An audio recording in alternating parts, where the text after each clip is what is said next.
Nabi zaman Sugeng di akhir hayatnya itu sering ngendikan tentang al-fitan, tentang tragedi utawi praharang.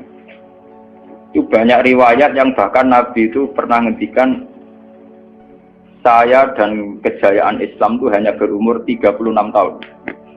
Itu sampai menghitung periode 36 tahun.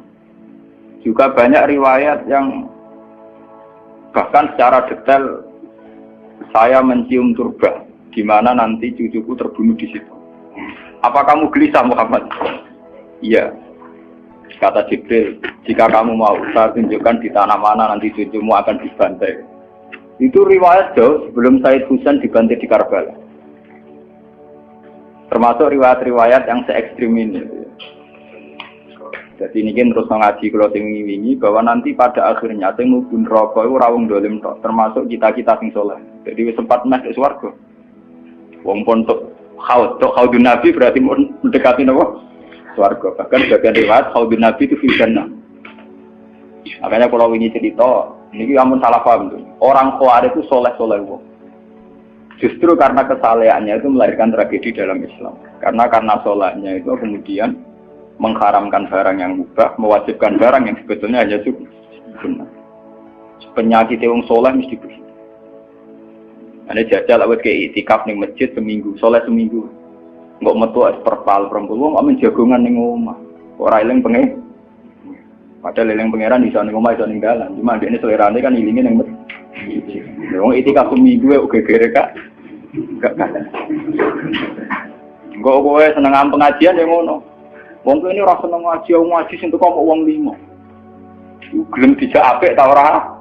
Padahal ning omah ngurmat anake ya apik. Paham ya? Neng pasar dagang rumah anak putu ya. Cuma APM kan kiai dari pelepak-pelepok di masjid. Tapi gara-gara pelepak-pelepok di masjid seminggu gegere tengah. Terus menfonis orang lain.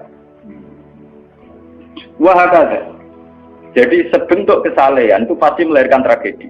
Itu tadi, kamu iktikaf di masjid seminggu saja. Kamu akan janggal sama orang-orang yang berkeliaran di jalan-jalan. Hanya kamu anggap tidak sebaik kamu. Apa ingat Tuhan kalau di jalan-jalan terus? Kamu nyai di satu daerah yang ngaji 10, 20. Nanti kamu kecewa. Orang sini gak seneng ngaji, gak seneng kebenaran, gak seneng kebaikan. Padahal orang yang di rumah mungkin ngerawat anaknya juga ibadah. Gitu ya? Rawat keluarganya juga ibadah. Hanya karena dia tidak ngaji sama kamu anggap tidak ibadah. Padahal di rumah juga ibadah dia. Nah ini orang Khawarij dengan background kayak itu paling mudah begitu. Sehingga orang-orang ini nanti ketika sudah sampai ke surga, kemudian ketemu Nabi, kata Nabi mau disampaikan ke Khaudun Nabi. Dia mau sampai ke telaga Nabi. Tapi pas mau sampai ke telaga, terus Nabi diingatkan oleh Allah, mereka tidak layak masuk surga. Innahum qad ahdatsu ba'dak. Mereka bikin bid'ah setelah kamu.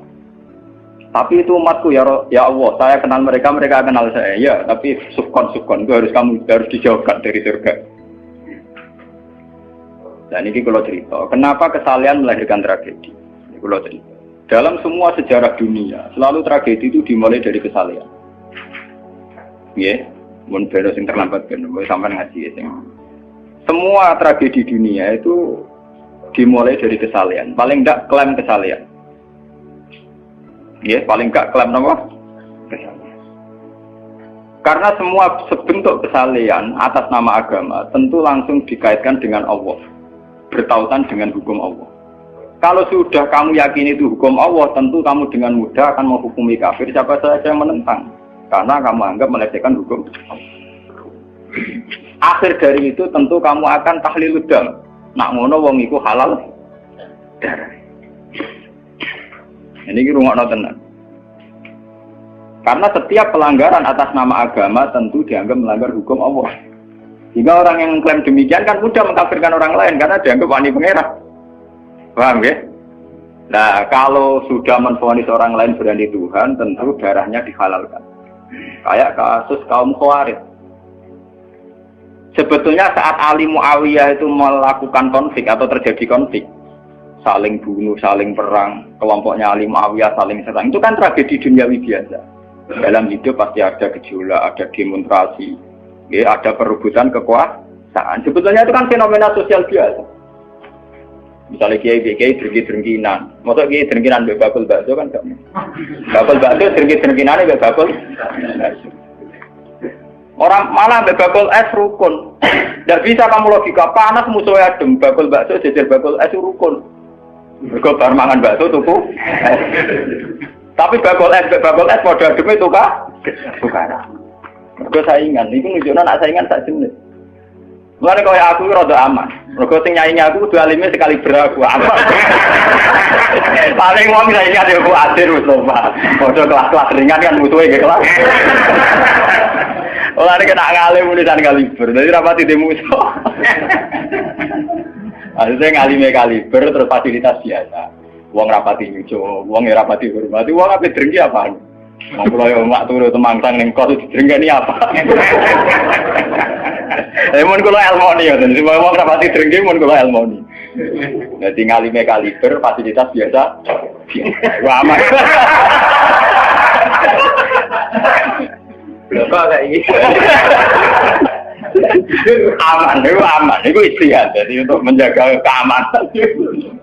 Ngalime ra kaliber yang dadi wong nyucup, wong dobar, itu mesti wong mencep. Alim sepi, kok wong dobar wis gegere gak karuan. Niku termasuk strategi ngadepi napa prahara. Artinya sakit di ilmu sebenarnya secara ijtihad itu bisa napa? Bisa ten. Lalu kulon biasa lama-lama tenggelam kulon mereka ngubah anak kulon. Enggak, nggih biasa ana mobil direm, Gus, monggo bareng kula. Kak, lagu kene pes. Kula betul mobil, nah ono omah muter berang-birang.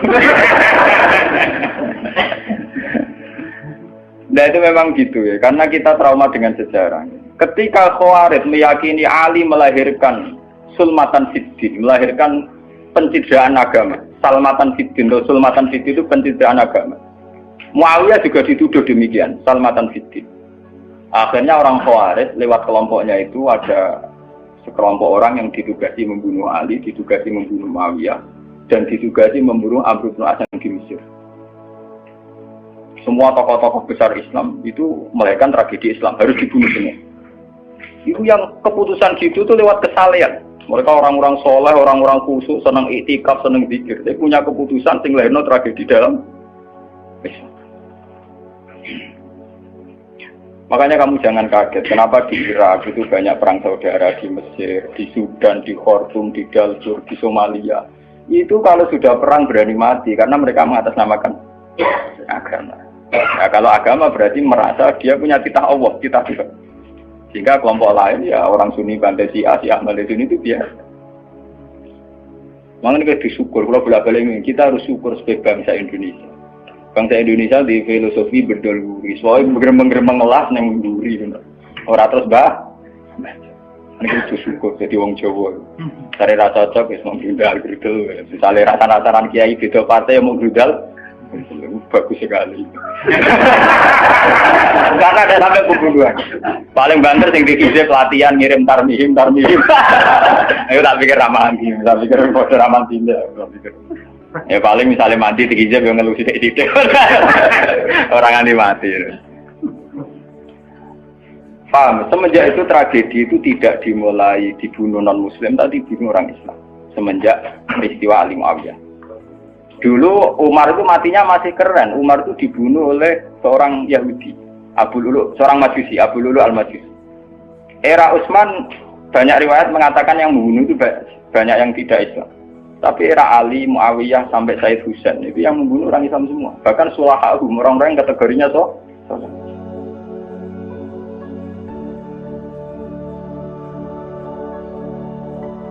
wong soleh macam payah. Baik Madin gue kenal lagu ngukumi wong murtad itu biasa. Karena daftar kemurtatan dalam kitab-kitab salaf itu terlalu banyak. Sama kalau ngaji Sulam Taufik, Sulam Safina itu betapa mudah orang-orang masuk kategori nomor Mungkin pondok kula rata rego ajaran. Wah ana sing kiai tanglet kula, Gus yo mboten mlebu ajaran iki pondok jeneng. Lagi bantah aku apa takok? Nak bantah ya bantah-bantah, nak takok tak jawab. Ini umum kula perhitung dong, itu memang resiko. Resiko ada takfir. Bukan kitabnya yang salah, kita kalau tidak punya khazanah banyak itu resiko. Jadi kalau baca kitab gitu harus punya khazanah yang lain yang apa? Banyak. Sehingga tidak mudah mentakfirkan orang atau memurtadkan orang. Semenjak Ali Muawiyah tragedi, karena kelompok-kelompok soleh itu menvonis Ali itu murtad atau Muawiyah itu murtad, kemudian diteruskan, kalau gitu halal darahnya, akhirnya dibunuh. Ali ya dibunuh, Muawiyah ya seringkali mengalami percobaan dibunuh. Jadi kalau kan nanti cerita tengah sini, jadi Ali hasil dibunuh, yang Muawiyah sebetulnya subuh itu juga dibunuh, tapi pas itu Muawiyah meriang, yang imami itu wakilnya, sehingga yang dibunuh wakil. Mulane kalau boleh baca cerita, ning tinggon nek wong kesolen mesti pintu-pintu. Wong kuwaris sih pintu-pintu. Wong ngongkon killer, ngongkon pembunuh bayaran kok tarife ngene to. Lah Muawiyah ku sapa? Pokoke sing imami subuh. Ora disifati ciri-ciri spesifik mboten, pokoke sing imami subuh. Lah Muawiyah subuh priya. Lah wong imami ya dipateni. Wong apa jenenge? Apa itu istilahnya tugas-tugas yang super bahaya kok tarifnya pokoknya senyum itu wah kemproh warna ini yang piye kotak tapi iya tapi itu yang piye kemudian polisi itu sekitar orang tarifnya pokoknya yang imami ya meriah nasibnya apa jadi orang pembunuh profesional. Walhasil semenjak itu tragedi dimulai dari takfir. Setelah itu ada era Muawiyah punya anak Yazid. Yazid ada isu dia seneng nyabu, seneng ngeflek. Dia orang yang nakal saat jadi pemimpin. Orang Islam si sholat tersinggung. Wong kok dipimpin wong dolim. Cara orang Islam ekstrim wong kok dipimpin wong ra sholat, wong ra bener kok mimpin wong bener.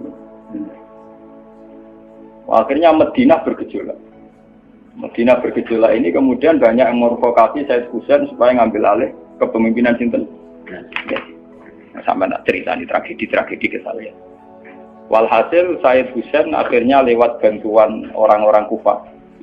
Orang Kufah itu saat ini dari wilayah Irak. Ya. Jadi kayak Kufah, Asfahan, terus Nahrawan itu ikut wilayah Irak dulu. Ketika Irak pecah dengan Iran, ikut wilayah apa? Iran. Dulu yang situ semua itu namanya orang dulu kalau bilang Kufah sama Basra. Gitu, okay. Makanya kalau di kitab-kitab Nahwu semua kitab salah kalau bahasakan kawasan itu kalau tidak kawasan Kufah ya napa? Basra. Sekarang di bahasa internasional lebih dikenal Irak semua. Tapi kalau dulu orang bilang itu Kufah, Basra, Nahrawan, Asbahan, Khurasan. Itu kan di kawasan itu. Dan sampean. Orang-orang Kufah datang ke Madinah.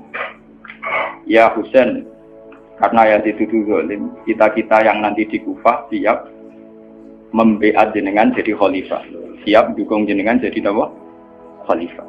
Ini ku mengkudeta kepemimpinan ya Yazid. Said Husain sebagai orang senior, beliau konsultasi sama Sayyid Ibn Abbas. Ibn Abbas itu pernah paman, karena Ibn Abbas itu misananya Nabi. Ya Ibn Abbas itu kan misananya sinten Nabi. Beliau itu sugeng nanti era Said Husain ya. Ibn Abbas sugeng nanti era Said Husain. Ketika Said Husain konsultasi sama Ibn Abbas, dihentikan ini. Yabna ammi al-Kufah la tafi. Sopo sing ape dukung kowe? Tiang Kufah ya ammi. Wong Kufah atau jujur. Wong Kufah itu bulet gak welet. Al-Kufah la tafi. Wong Kufah nak janji atau nepat. Dulu kayak kawasan Kufah ini sampai kalau cerita sejarah, ben sampean roh. Kan tiap daerah kan terkenalan dewe-dewe. Ono daerah terkenal Bedol Guri, ono daerah terkenal Badoan. Ibu tenan ora tiap daerah kan terkenalan dewe-dewe. Yang repot terkenal Bedol Guri, ono terkenal kayak Madura Badoan, ono terkenal daerah. Oh daerah kono medhit kabeh. Nah, kawin sudo, wah wani wong lanang kan tiap daerah deh. Dia terkenalan sendiri-sendiri. Paham ya? Karena perilaku budaya orang mesti diciri. Nah, itu di era itu Kufah itu punya ciri khas al-Kufah la tafi. Wong Kufah mesti ora jujur. Tenang. Walhasil akhirnya Said Husain minta maklum ya, minta supaya dimaklumi. Ya Ami, saya ini sudah bertekad untuk menuruti permintaan orang-orang Kufah. Jadi meskipun paman saya melarang, saya tetap berangkat. Kata Ibn Abbas, ya sudah kalau itu jadi keputusan kamu. Mulane Said Husain terkenal Said sing brengkel. Mulane kena dititeni. Said sing turunan Husain niku rata-rata brengkel-brengkel. Nggih, kados orang Iran itu rata-rata Sayyidnya Husain. Kados Abdul Qadir, kados Sayyid Muhammad itu Al-Hasan. Makanya kalau Sayyid Muhammad itu Al-Hasan rata-rata karena Sayyid Hasan dulu itu yang punya keputusan amul istima. Jadi tidak mau perang. Sehingga era Sayyid Hasan yang dikatakan amul istima. Tahun bersatunya umat. Era Husain betul. Walhasil wala-wala cerita Sayyid Husain kersok dibawa orang Kufah menuju Irak. Pas sampai Karbala. Terus Sayyid Husain bilang gini sama pengawal-pengawalnya, ini sampai mana? Ini Karbala ya Husain. Saya Husain hadhihi karobun wa bala. Ini karobun, kesusahan wa balaun dan tragedi ujian. Delalah pasukan yang dikirim Yazid bunuh Sayyid Husain ya pasti mudik Karbala. Dan itu yang diperingati orang Syiah di 10 Muharram yang disebut tragedi Karbala. Makanya bendera-bendera Syiah itu tulisannya ya Husain karena orang Syiah meringati hari meninggalnya Husain itu jadi hari suci betul. Dari besarnya orang Syiah itu hari tragedi Kabupaten Sinten Husain, yaitu di Karbala. Nah kemudian versi cerita itu bulat. Kalau versi Sunni, karena sini model Kiai Indonesia, model versi Husnudzon, itu jari ini pengawalnya Muawiyah itu tidak disuruh bunuh, disuruh konsultasi saja. Cuma mereka overacting bunuh. Sehingga dalam keyakinan Sunni bahwa Yazid itu tidak dosa-dosa amat karena tidak nyuruh nama. Tapi nak cara Syiah, nyatanya mata ini kok dikelah-kelah, mata ini ya mata. Wah semenjak itu lahirlah kelompok Syiah besar-besaran. Siapa yang berbau Yazid, berbau Umayyah harus dibunuh. Kemudian dendam ini dijilmakan menjadi kelompok besar di dunia, ini Syiah. Nanti sama. Si Aduh nak muji-muji kaya-kaya agama itu dimulai Husain. Yes. Wes ngono Husain delalah bin Ali. Di Nabi Muhammad idola sentrale Ali. Terus yang dianggap kesatria prajurit napa? Husain. Sehingga agama versi Syiah itu ya tiga itu. Muhammad, Husain, Ali.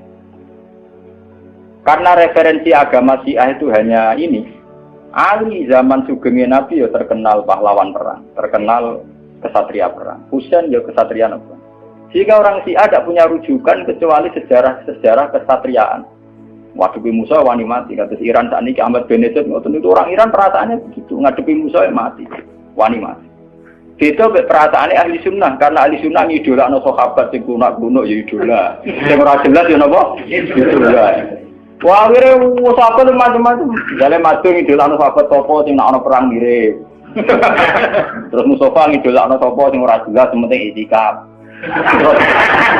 Itu kelebihannya Sunni karena ngakui semua sahabat jika perilakunya variasinya banyak. Lho tenan iku boten kuyon lho. Karena variasi idolanya napa? Banyak. Jika orang Sunni bentuke beda-beda. Mungkin tidak kebetulan. Mungkin tidak kebetulan semua ini. Oh pengamat itu ngamati sholat umeno paling pusing. Bukan harus yang standar. Sholat Muhammadiyah, PKS, Salafim di standar. Caranya umeno pusing. Dia ini terkenal alim. Allahu Akbar. Orang yang watwah. Allahu Akbar. Allah.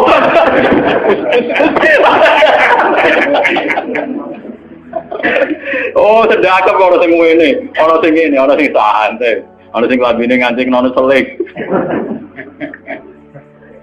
Karena orang Sunni terlalu banyak tokoh idola, karena keyakinan Sunni semua sahabat itu layak diikuti. Iku mbok barokah laknat kowe keyakinane wong Sunni iku semua sahabat layak napa? Diikuti. Sahabat macam-macam, akhirnya wong Sunni macam-macam. Itu beda dengan Syiah. Sentral sejarahnya di Husain. Husain sebagai martel perang atau kesatria perang. Ali terkenal Al-Qarrar, orang yang reputasinya juga tentang nama. Jika dalam terminologi Syiah itu tidak ada istilah bihikmati wal mau'izatil hasanah, sing sabar ngadepi Musa sing santun ora mahal tuh Jawa niku mboten mahal. Paham ya? Sampeyan ngerti kenapa Syiah cara berpikir demi nek Sunni mboten. Mau kiai iku dhisik ning daerah Abangan. Mujite sik Islam ora malas. Malah dungo. Wah cerita seputar rawani tok. seputar sabar, seputar kawan. Jarang kok kiai sundi wani jotosan. Jadi sejarah dengan sabar. Sehingga dalam tradisi Sunni itu tidak ada revolusi sampai sekarang. Beda dengan di Syiah. Libanon pengikut Syiah, Syria ya Syiah, Iran juga Syiah. Meskipun Syiah sendiri punya variasi, Syiah Imamiyah, Syiah Ismailiyah, Zaidiyah dan sebagainya. Tapi trennya sama, tetap menjadikan Said Husain sebagai sentral. Emang langsung TV kan nonton benderanya Syiah tulisannya apa? Ya apa? Ya Husain. Nah sampai idola kan buatan Husain. Idola Hasan, Said Hasan itu rasa seneng perang, tapi semua ya kok. Jadi ya Pak Kiai Jawa, perang barang, germapan titik, nopo poli. Ya, itu jadi sejarah berulang. Ya apa-apa, jadi perang repot. Mau ya mirip perang. Itu cerita. Buat akhirnya setelah era Yazid, kemudian ada dinasti-dinasti. Kemudian era Yazid karena bin Muawiyah disebut dinasti Umayyah. Orang-orang penggemar Husain karena Husain itu mimpi Rasul melahirkan dinasti. Jadi disebut dinasti Fatimiyah. Sebenarnya dinasti Fatimiyah itu bukan dinasti turunan Husain, karena saking cintanya ke Husain mengatasnamakan dinasti Fatimiyah. Ada perang. Walhasil wala-wali zaman nanti dinasti Fatimiyah itu kuasa. Ketika kuasa sempat bikin Al-Azhar. Jadi Al-Azhar dulu itu barokahnya dinasti Fatimiyah. Al-Azhar itu dari kata Fatimah Zahra. Af'al tafdilnya Zahra itu Al-Azhar. Kayak Hasna, kalau mu'anat kan Hasna. Kalau bahasa Arab untuk af'al tafdil Al-Ahsan. Jadi kalau Zahra berarti menjadi Azhar.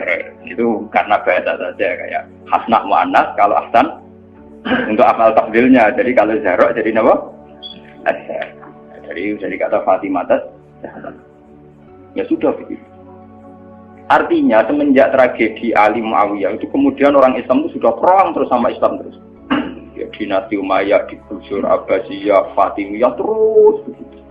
Sampai terakhir di Seljuk kayak zaman era Bauddin Leng, Timur Leng dan sebagainya.